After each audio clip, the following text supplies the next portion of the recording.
Dear student, आज की इस वीडियो में हम इस न्यूमेरिकल को करेंगे सोल्व और इसी से रिलेटेड तीन न्यूमेरिकल आपको देंगे और आप करेंगे उन्हें खुद से सोल्व। तो चलिए फिर कॉपी और पेन निकाल लीजिए और सोल्व करते हैं आज के अपने इस न्यूमेरिकल को। हमें दिया है 27 डिग्री सी ताप पर यूरिया और जिसका अनुभार है 60 के 50% W/V जलीय विलयन का परासरण दाब ज्ञात कीजिए। और विलयन स्थिरांक का मान, सॉल्यूशन कांस्टेंट का मान हमें दे रखा है 0.0821 लीटर वायुमंडल प्रति केल्विन प्रति मोल या केल्विन इनवर्स मोल इनवर्स जैसा आप पढ़ना चाहो। 2023 में 3 नंबर में ये न्यूमेरिकल पूछा गया था। चलिए अब हम इसका कर रहे हैं सॉल्यूशन। देखिए जो वैल्यूज हमें दे रखी है उसे नीचे लिखिए। 27 डिग्री सी ये हमें टेम्परेचर दे रखा है। T is equal to 27 degree C. देखो इसे हम कन्वर्ट करेंगे केल्विन में। जब हम डिग्री सी को केल्विन में लेकर जाएंगे तो बेटा याद रखो कि हम उसमें 273 जोड़ देंगे इसमें डिग्री सी में, सही है, तो वो केल्विन में आ जाएगा। और अगर हम केल्विन से डिग्री सी में जाएंगे तो क्या करेंगे, -273, सही है। हमें जाना है डिग्री सी से केल्विन में, तो हमें क्या करना होगा सर, 273 जोड़ने होंगे, तो जोड़ दो। इसलिए यही हमारा परम ताप बन जाएगा, सही। एब्सोल्यूट टेम्परेचर कितना आ गया, 300 केल्विन आ गया। अब देखो हमें आगे क्या दे रखा है सर, हमें आगे दे रखा है यूरिया। यूरिया का फॉर्मूला क्या होता है, NH2CONH2, सही है। और इसका अणुभार दे दिया हमें निकालना नहीं है, उसने दे दिया। चलिए मैं आपको निकालना सिखाऊंगा क्योंकि जो मैं न्यूमेरिकल दूंगा वहां तो आपको इसका अणुभार निकालना होगा। विलय है ना यूरिया, यूरिया तो विलय होगा। कैसे पहचानते हैं बेटा, मैं बता चुका हूं आपको, एक बार वो बता दूंगा। सॉरी, अणुभार है ना इसका, तो अणुभार लिखेंगे हम M से, तो M2। विलय के लिए 2 लगाते हैं, विलायक के लिए 1 लगाते हैं, मैं आपको बता चुका हूं। इसलिए मैं कह रहा हूं बेटा शुरू से वीडियो देखते हुए आइए, आप शुरू से प्लेलिस्ट पकड़िए और वहां से अपना फेयर बनाना स्टार्ट कीजिए न्यूमेरिकल का। कितना है 60। अणुभार भी लिख के दे सकता है या मोलर द्रव्यमान, मोलर मास, ग्राम पर मोल होता है इसका मात्रा। देखो अब तुम इसका अणुभार कैसे निकालोगे ये भी समझ लो। देखो नाइट्रोजन का परमाणु भार, अणुभार कैसे निकलता है, परमाणु भार को जोड़कर अणुभार निकल जाता है, सही। देखो ये नाइट्रोजन है, इसका परमाणु भार कितना होता है सर 14। हाइड्रोजन का लगभग 1 है, लेकिन कितने परमाणु हैं 2, तो गुणा 2 कर देना। प्लस कार्बन कितना है सर 12 होता है, ऑक्सीजन का सर 16 होता है। फिर नाइट्रोजन तक पहुंच गए, फिर नाइट्रोजन कितना आ गया सर 14 होगा, हाइड्रोजन 1 × 2 होगा। इन सबको जब आप कैलकुलेट करोगे ना तो आ जाएगा आपका 60 और मात्रक लिख देना ग्राम पर मोल, ऐसे निकालना, सही है, सही। जो न्यूमेरिकल मैं आपको दूंगा उसमें आपको निकालना पड़ेगा इस तरह से, या डायरेक्ट भी लिख सकते हो। जो आपको याद हो गया क्या यूरिया का अणुभार 60 होता है तो निकालो मत, डायरेक्टली, सही। बस आंसर गलत नहीं आना चाहिए आपका। चलिए अब हम यहां ये भी कर लिए, यहां तक आ गए हैं। अब यहां देखो 50%, इस 50% W/V का मतलब क्या है बच्चों, ये है द्रव्यमान आयतन प्रतिशत। क्या है, द्रव्यमान आयतन प्रतिशत, मास वॉल्यूम परसेंटेज। देखो ये जो W है ये बताएगा बच्चों विलय की मात्रा। विलय कौन है आपका, यूरिया, NH2CONH2 की मात्रा। मात्रा बोले तो ग्राम में लेनी होगी। ये बताएगा बच्चों आपके विलयन, विलयन बोले तो सॉल्यूशन, विलयन बोले तो सॉल्यूशन की मात्रा, अमाउंट, मात्रा अमाउंट काय में ml में। तो इसका मतलब ये हुआ कि 50 ग्राम यूरिया, कितना 50 ग्राम यूरिया 100 ml विलयन में घुले हैं। सिंपल सी बात हो गई भाई, 50 ग्राम यूरिया 100 ml विलयन में घुले हैं, तो ये आपके यूरिया का भार हो गया। बोले तो W2 कितना आ गया 50 ग्राम, और विलयन का आयतन बच्चों V बराबर हो गया हमारा 100 ml। अब हम इसे लीटर में कन्वर्ट करेंगे। जब हम इसे लीटर में कन्वर्ट करेंगे बच्चों 100 को, तो 1000 से भाग करेंगे, जी सर, इससे ये कट जाएगा, बताओ क्या आएगा 0.1 ही तो आ जाएगा। तो V इजिकल टू हमारा आ गया 0.1 लीटर। सही है, चाहे हिंदी में लिख लो अंग्रेजी में लिख लो, इससे कोई फर्क नहीं पड़ेगा। बताओ समझ में आई बात? तो 0.1 लीटर आ गया। तो 50% W/V से ये दो वैल्यूज आपको पता चल गई, यूरिया का भार पता चल गया और विलियन का आयतन पता चल गया। चलिए देखो, मैं आपको एक बात और बताऊं, कहीं ना अगर आप इसका सॉल्यूशन देख रहे हो तो आपको ना ये लिखा हुआ मिल सकता है एक चीज, वो मैं आपको समझा देता हूं, वो क्या है। देखो I बराबर 1 मिल सकता है बेटा, यह है वांट्स हाफ गुणांक, हमने आपको पढ़ाया भी था, ये पूरा लेक्चर दिया था इस पर। वांट हाफ गुणांक बराबर 1, क्यों? क्योंकि यूरिया है और यूरिया कौन है? वैद्युत अनअपघट्य है, मतलब इसका आयनन नहीं होगा। तो जिसका आयनन नहीं होता, जो वियोजित नहीं होते, तो उनके लिए वांट्स हाफ गुणांक का मान 1 आता है। चलिए अच्छा, यहां तक क्लियर हो गई। हमें परसरण दाब ज्ञात करना है, एक बार और। हाँ सही है, परसरण दाब तो हमें ज्ञात करना है।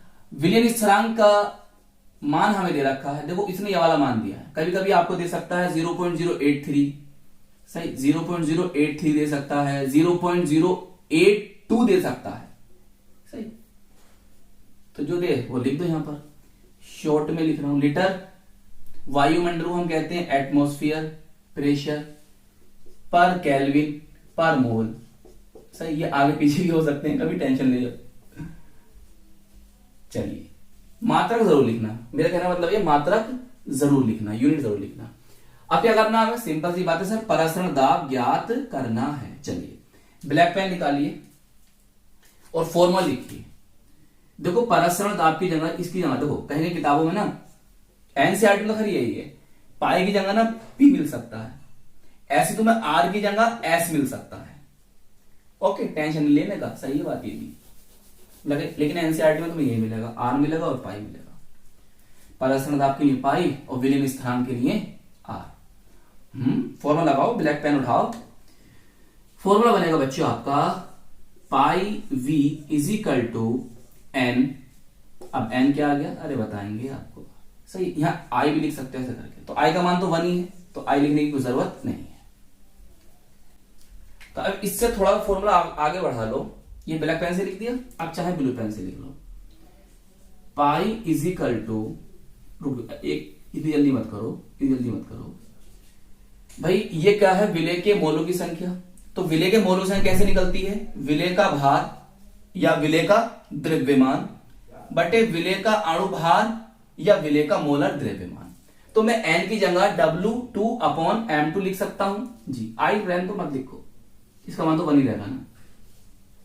मैंने आपको बता दिया, कभी आप कहीं और देखते ना सॉल्यूशन, तो वहां पर I बराबर 1 लिखा मिलता, तो आप कहते यार ये क्या है? तो W2/m2 और RT, सही है। अच्छा, अब हमें यहां से पाई का मान तो निकालना है, तो एक सिंपल सा फॉर्म बना ही लो यहां पर। Pi is equal to W2RT upon V, नीचे आ जाओ यहां पर M2V, तो इस तरह बॉक्स में बंद कर दो। चलिए अब वैल्यू रखना स्टार्ट करिए, सही है। चलिए वैल्यू रखना स्टार्ट करिए, सब वैल्यू पता है। देखो हमें ये कैलकुलेट करना है, तो ये हमें दिया है, सर दिया है। R हमें पता है, T हमें दिया है, M2 हमें पता है, दिया है उसने, और V हमने निकाला है 50% से। तो देखो यहां पर उन्होंने परसरण दाब पूछा है। इसी तरह से ये फॉर्मूला अगर आपको समझ में आ गया, तो अब आपको ये वैल्यू दे, ये वैल्यू दे, ये वैल्यू दे, ये वैल्यू दे, ये वैल्यू दे, तो ये आप कैलकुलेट कर सकते हो। देखो 1 2 3 4 5 6 वैल्यूज हैं ये, सही है, 6 राशियां हैं। अब इनमें से अगर वो 5 दे दे और 1 पूछ ले तो हम निकाल देंगे। भाई आपसे ये पूछ लेगा तो ये सब वैल्यू देगा, आपसे ये पूछ लेगा तो बाकी सब वैल्यू देगा, आपसे ये पूछेगा तो बाकी सब वैल्यू देगा।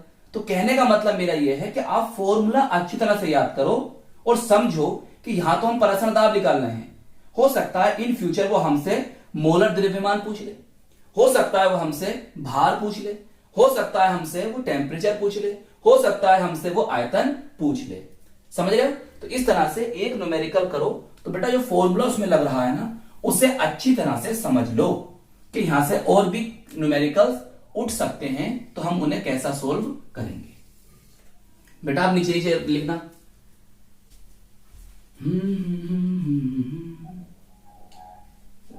पाई का वैल्यू, चलो यहीं से कर देता हूं मैं, ये ऊपर से चलो यहां से आ जाओ। पाई इज इक्वल टू, अरे नीचे से आ यार, इतना लंबा सवाल ना है। भार बताओ कितना है सर 50। उसके बाद आर कितना है सर 0.0821 इंटू टेम्परेचर सर 300, सही। भार सर 60, वॉल्यूम सर 0.1 देखो यही है। आओ बहुत ध्यान समझो, बहुत ध्यान से देखो बच्चों। देखो 1 2 3 4, चलो मैं लिख के बताता हूं आपको, एक लाइन और बढ़ा लेते हैं, बस सवाल गलत नहीं होना चाहिए, इसलिए कोई चक्कर नहीं है, एक लाइन और बढ़ा। देखो देखो देखो देखो देखो 8 2, समझते रहो, 821 इंटू 300 इंटू 10।